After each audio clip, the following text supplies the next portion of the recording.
درست کمی قبل از نیمه شب 17 ژانویه 1968، 31 نیروی کماندوی کره شمالی با نفوذ در خاک کره جنوبی مسیر رسیدن به کاخ ریاست جمهوری این کشور را در پیش گرفتند.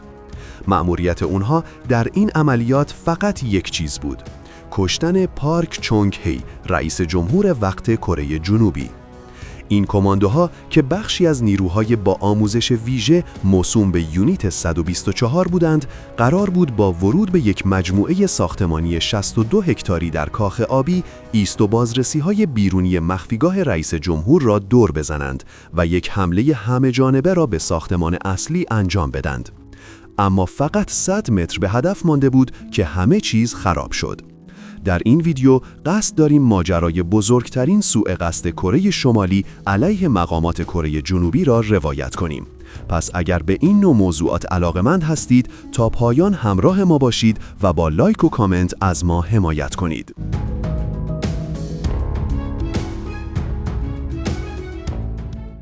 در سال 1968 تنش بین دو کشور به اوج خودش رسیده بود. در شرایطی که ارتش‌های کره جنوبی و آمریکا روی مسئله ویتنام متمرکز شده بودند، کیم ایل سونگ، دیکتاتور وقت کره شمالی، قصد داشت کاری بکنه تا همه دنیا بفهمند که جنگ کره هنوز به طور رسمی تمام نشده. در این زمان درگیری‌های شدید در منطقه غیر نظامی بین دو کشور از 42 مورد در هر سال به 360 مورد رسیده بود. از طرفی کماندوهای کره شمالی از هر طریقی که ممکن بود به خاک کره جنوبی نفوذ می‌کردند تا کمپ‌های چریکی در مناطق دورافتاده کره جنوبی برپا کنند، ولی معمولاً این تلاش‌ها ناموفق بود و فقط تنش‌ها را تشدید می‌کرد. نزدیک به 15,000 پلیس و سرباز ارتش کره جنوبی در شناسایی و پیدا کردن تیم‌های نفوذی کره شمالی مشارکت داشتند. در پاییز 1967 نیروهای امنیتی کره جنوبی 130 نفر از همین نفوذی‌ها را کشته بودند و ده‌ها نفر را بازداشت کرده بودند. ولی این تنش‌ها برای کره جنوبی هم خسارت‌های زیادی داشت، تا جایی که در همین عملیات‌ها بیش از 100 نفر از نیروهای آنها کشته و زخمی شده بودند. در نتیجه با وجود اینکه جنگ بین دو کشور سالها قبل با یک معاهده بین اونها متوقف شده بود، صلحی در کار نبود و هر دو طرف اقدام به یک سری خرابکاری‌ها در کشور مقابل می‌کردند. کره شمالی در این امر پیشقدم بود. رهبر این کشور قصد داشت با نفوذ کماندوهای خودش در خاک کشور رقیب و خرابکاری در آن ناامنی ایجاد بکنه تا موقعیت امنیتی و اجتماعی کره جنوبی رو تضعیف و باعث سقوط دولت اون بشه. ولی این کار مشخصاً به دلیل حضور نیروهای آمریکایی در کره جنوبی و پشتیبانی اونها از ارتش اون کشور فوق‌العاده کار دشواری بود. ولی دیکتاتور کره شمالی دست بردار نبود. به همین دلیل کیم ایل سونگ با مشاوران نظامی خودش یک تصمیم خطرناک و جسورانه گرفتند و اون اقدام به ترور رئیس جمهور کره جنوبی بود. عملیاتی که به دلیل کاخهای آبی ریاست جمهوری در کره جنوبی عملیات خانه آبی نام گرفت. قبل از اینکه برسیم به عملیات ترور، جالبه که بدونید نفراتی که برای این کار انتخاب شده بودند چه تمریناتی می‌کردند تا بتونن آماده این کار مهم و خطرناک بشن. کره شمالی یک گردان کماندو با آموزش‌های ویژه داشت که قرار بود برای این عملیات بهترین افراد از بین این کماندوها گلچین بشن. این گردان کماندو به یونیت 124 مشهور بود. کماندوهای یونیت 124 نیروهای زبده‌ای بودند که از بین همه نیروهای ویژه توسط مقامات ارشد ارتش کره شمالی دستچین شده بودند. آنها آموزش را در خاک کشور خودشان آغاز کردند. آموزش‌هایی در زمینه نفوذ، مسیریابی، نبرد تن به تن و جنگ چریکی. این آموزش‌ها بسیار سخت و طاقت فرسا بودند و آنها باید هر روز در حالی که 30 کیلوگرم بار را در دمای زیر صفر در مناطق مرتفع حمل می‌کردند، چندین کیلومتر می‌دویدند. بعضی از این نیروها به خاطر یخزدگی انگشت‌ها یا حتی کل پای خودشان را از دست دادند. یکی از همین نیروهای ویژه گفته بود: ما برای نبش قبر کردن و مخفی شدن در بین جنازه ها آموزش دیده بودیم و آموزش های ما آنقدر سخت و پرتنش بود که بعضی اوقات به همدیگر شلیک می کردیم و یا حریف تمرینی خودمان را به شکل واقعی با چاقو زخمی می کردیم. یکی از این کماندوها که برای عملیات اصلی انتخاب شده بود، چند سال پیش در یک مصاحبه اطلاعاتی را در مورد تمرینها و عملیاتی که انجام داده بودند ارائه کرد که بسیار قابل توجه بود. این فرد که کیم شینجو نام داشت گفت: چون من می‌دیدم که شهرها و روستاهای کشور من توسط جنگنده‌های کره جنوبی بمباران می‌شدند، برای ترور رئیس جمهور کره جنوبی هیچ احساس گناه یا پشیمانی نداشتم و برای رسیدن او و تمام کردن این مأموریت لحظه شماری می‌کردم.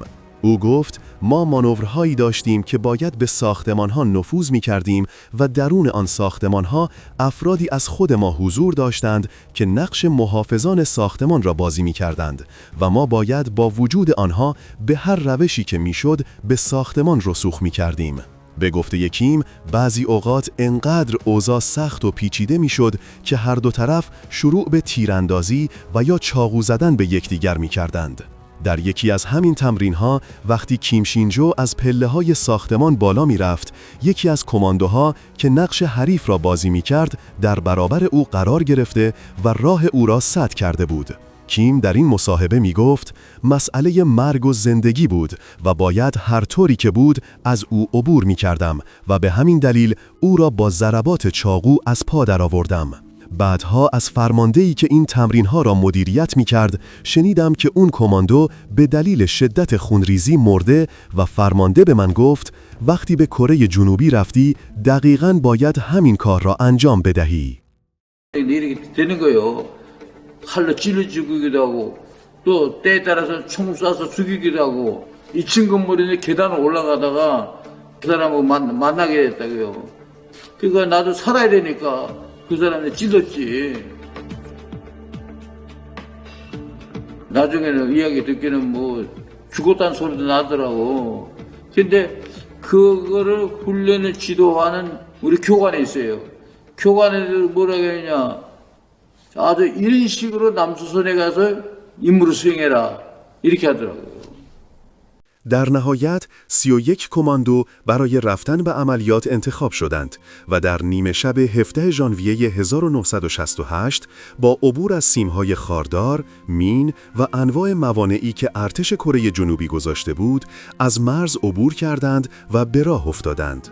هر کدام از این 31 نفر 2 عدد تفنگ که یک تپانچه و یک مسلسل بود با 350 عدد فشنگ و 14 نارنجک که همگی چیزی در حدود 20 کیلو وزن داشت را حمل می کردند. آنها در حالی که لباس ارتش کره جنوبی را پوشیده بودند، در طول روز مخفی می شدند و فقط شبها حرکت می کردند تا ریسک لو رفتن عملیات را تا حد ممکن کاهش بدهند. در حالی که هوا بسیار سرد و طاقت فرسا بود، ولی به دلیل مسیرهای سخت و طولانی و بار زیادی که حمل می کردند، کماندوها شدیداً عرق می کردند، در حدی که خیس بودن بدن آنها چندین بار تا مرز یخ زدن کامل رفت، ولی بخت با آنها یار بود. در هر حال وقتی به شهر پاژو در 10 کیلومتری مرز کره شمالی رسیدند، تصمیم گرفتند تا شب را در یکی از دره‌های اطراف شهر بگذرانند.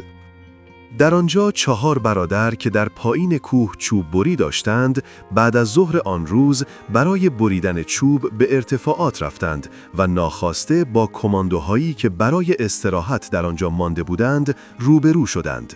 همونطور که قبلا هم گفتیم، این کماندوها لباس ارتش کره جنوبی را پوشیده بودند و جالبتر اینکه با تمرین‌هایی که از قبل داشتند به لهجه شهروندان این کشور بسیار مسلط بودند. بنابراین با چوب برها صحبت می کنند و می گویند ما اعضای ارتش هستیم و در حال حاضر در حال اجرای یک مانور بودیم که شما مزاحم شدید، از اینجا دور شوید و به پایین کوه برگردید. 4 برادر به خاطر لباس و لهجه‌ای که آنها داشتند به هیچ چیز مشکوک نشدند و درخواستشان را قبول کردند و برگشتند. مدت کمی نگذشته بود که یکی از کماندوها متوجه شد که چوببرها مقداری چوب که در ارتفاعات بریده بودند را شاید از ترس و یا به دلیل فراموشی جا گذاشته‌اند. در نتیجه تصمیم می‌گیرند چند نفر از اونها به دنبال 4 برادر بروند تا آنها را برای بردن چوبها به بالا برگردانند.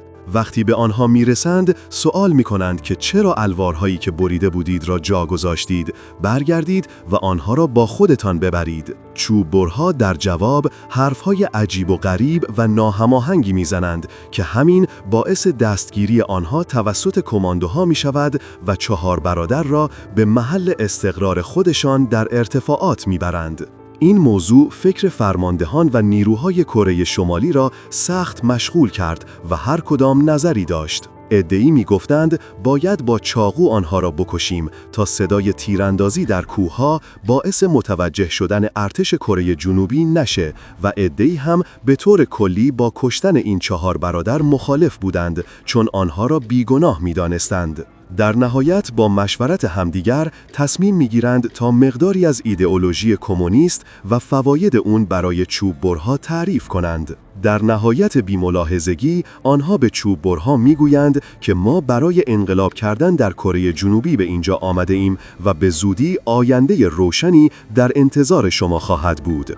بعد از اون باز هم مخالفت در بین آنها بر سر آزاد کردن یا نکردن چوببرها وجود داشت که بالاخره با یک رأیگیری تصمیم به آزاد کردن آنها گرفتند. این کار بسیار پیش با افتاده از نیروهای ویژه که کوچکترین کارها را تمرین کرده و آموزش دیده بودند واقعاً عجیب و غیر قابل باور بود.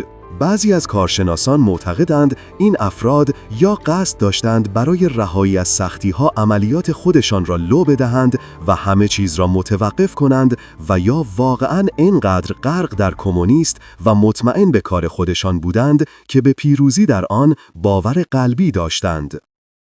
در هر حال بعد از آزاد کردن چوببرها همانطور که به راحتی میشد پیش بینی کرد، اونها خودشون رو به اولین پاسگاه پلیس میرسونن و همه چیز را تعریف میکنند. در نتیجه بلافاصله کل کشور برای گرفتن این 31 نفر به حالت آماده باش درآمد. از طرفی کماندوها که هنوز از جایی خبر نداشتند به راه خودشون ادامه دادند. کیم شینجو گفته از رفتار پلیس و نیروهای محلی در کره جنوبی متوجه شدیم که چوببرها مسئله را لو دادند و همانجا فهمیدیم که این عملیات محکوم به شکست خواهد بود و با اینکه طبق نقشه قبلی پیش می رفتیم من برای نجات جان خودم به دنبال راهی بودم تا فرار کنم. به هر وسیله‌ای که بود خودشان را به فاصله‌ای در حدود 100 متری محل زندگی رئیس جمهور رساندند و همانطور که از قبل پیش بینی می‌کردند در اطراف مجموعه کاخ‌ها پر از نگهبان و نیروهای ارتش کره جنوبی بود که تمامی مسیرهای منتهی به محل را کنترل و محافظت می‌کردند. کماندوها تصمیم می‌گیرند به راه خودشون ادامه بدند تا با پوشش لباس همشکلی که با ارتشی‌ها داشتند از محل عبور کنند. ولی همانطور که گفتیم تمام کشور از حضور و نفوذ دشمن با خبر بودند و به همین دلیل حساسیت بیشتری نسبت به بقیه وقتها وجود داشت. در همین حین که کماندوها در دسته‌های 2 یا 3 نفره و جدا از هم در حال حرکت در خیابان بودند، یکی از سربازان ارتش کره جنوبی که در ایست بازرسی حضور داشت، از چند نفر آنها پرسید چه چیزی زیر لباستون دارید که فرم اون عوض شده؟ یکی از کماندوها در جواب گفت ما چیزی نداریم، اشتباه میکنی.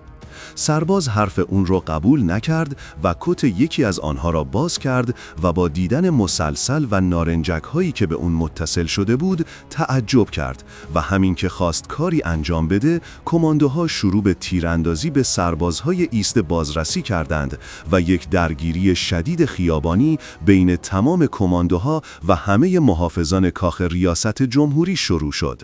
کماندوها تا پای جان می جنگیدند و چند نفر از آنها در همان اول کار کشته شدند. مدتی که از درگیری گذشت، تانک‌های ارتش کره جنوبی به محل درگیری وارد شدند و وقتی کماندوها تانک‌ها را دیدند، برای بهتر فرار کردن تصمیم گرفتند تا از همدیگر جدا و به صورت پراکنده از محل دور بشوند. همونطور که در اول ویدئو گفتیم، این کماندوها برای مخفی شدن در هر جایی آموزش دیده بودند، ولی در آن شرایط انقدر فضای امنیتی و نظامی در کره میلیتاریزه شده بود که حتی مخفی شدن هم به راحتی امکان نداشت. در نهایت با عملیات گسترده جستجو، غیر از 2 نفر کماندو، بقیه یا در صحنه درگیری کشته شده بودند و یا برای اینکه به دست دشمن نیفتند، خودکشی کرده بودند. این 2 نفر، 1 نفرشان کیم شینجو بود که دستگیر شده بود و مصاحبه او منبع ما برای این ویدیو بود و 1 نفر هم با نام پاک جائه به کره شمالی فرار کرد. همچنین در این عملیات 68 سرباز کره جنوبی و 3 سرباز آمریکایی کشته شده بودند. طبق گفته‌های کیم، او بعد از همکاری‌هایی که با مقامات کره جنوبی کرده بود، در سال 1970 آزاد شده و شهروندی این کشور به او اعطا شده بود که به همین دلیل کیم ایل سونگ، دیکتاتور وقت کره شمالی، همه اعضای خانواده او را از والدین گرفته تا خواهر و برادران اعدام کرد. پاک جائه هم که موفق به فرار شده بود، به دست دیکتاتور نشان 4 ستاره ارتش را گرفته و به یک مقام بلند مرتبه تبدیل شد. جالبه بدونید که کیم ایل سونگ مسئولیت این حمله را به عهده نگرفت و آن را به شهروندان ناراضی در کره جنوبی نسبت داد. بعد از این ماجرا، کره جنوبی به قصد اقدام متقابل سعی در تشکیل یک واحد کماندویی ویژه کرد، اما این پروژه شکست خورد، چرا که کماندوهای کره جنوبی طاقت آموزش‌های سخت و طاقت فرسا و از همه مهمتر اعزام به کره شمالی که احتمال کشته شدن آنها بسیار بالا بود را نداشتند و به همین دلیل در کمپی که آموزش می‌دیدند شورش کردند و با کشتن 18 نفر از نگهبانان این کمپ به طرف پایتخت حرکت کردند تا فرماندهان و دستوردهندگان اصلی این پروژه را مجازات کنند. اما در بین راه با نیروهای پلیس کره درگیر و همگی آنها کشته شدند. به نظر شما آیا چنین عملیات‌هایی امکان انجام شدن دارند یا بدون استثنا با شکست مواجه می‌شوند؟